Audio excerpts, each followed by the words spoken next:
I'm reading through the book of Luke, the Gospel of Luke, with the children every morning. And yesterday we read about the parable that Jesus shared about the sower and his seed, and how the seed is the gospel, pretty much.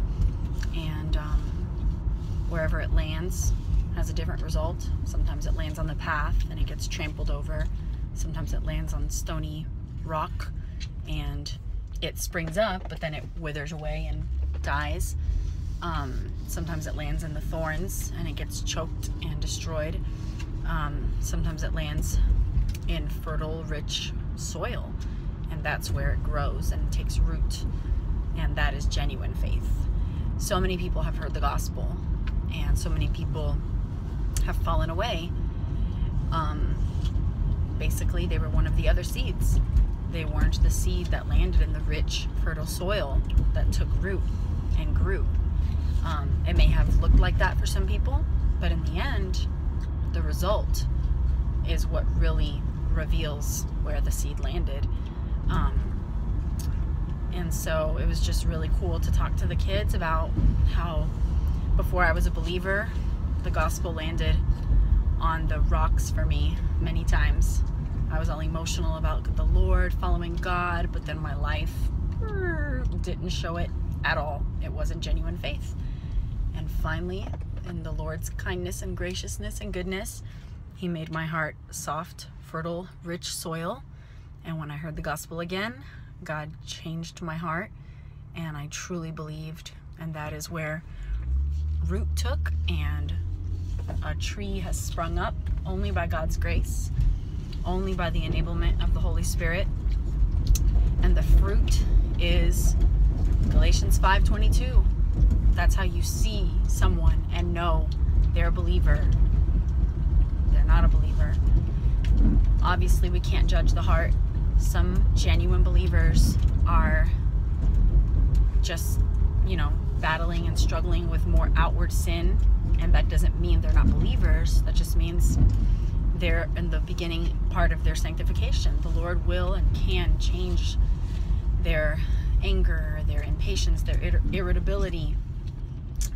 Even me, I don't think I'm not impatient anymore. Of course I'm impatient sometimes, but not like I used to be. Of course I'm irritable sometimes, but not like I used to be. Of course I'm angry sometimes, but not like I used to be.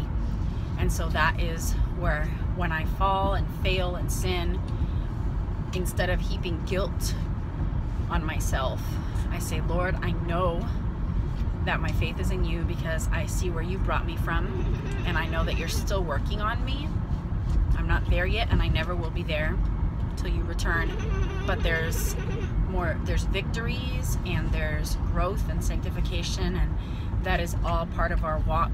And all of those trials and falls and failures bring us closer to God and increase our faith, because we have to cling to Him. It's humbling. Hey, goat boy. It increases our faith, and it humbles us because it shows us we have no way of doing this without Christ. It keeps us humble because we cannot succeed in this life with our own strength. We have to cling to Him every single day. And the moment we think that we've got it all together and we've got it all figured out and we've conquered this or that, we fall flat on our face.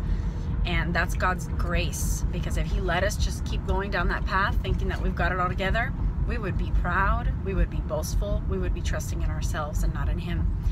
And that I would rather fall every day and cling to Christ every day and know that He is my only source than for Him to allow me to live a perfect life and for me to think, cool, man, I got this, Consider it joy when you're faced with trials and tribulation. In James 1, it is joyful and growing and stretching, and teaches us to trust God more when we have trials. And trials are anything, little tiny things and huge things. So I just wanted to encourage you guys with that. We were reading Luke 9, I think, or 5. And it was very encouraging and just cool to share with the boys how just because you hear the gospel once, twice, 15 times, 20 times, it takes many times before it may fall in rich, fertile soil, and that our prayer is that their hearts will be soil, good soil and soft soil for the seed to land and take root and grow.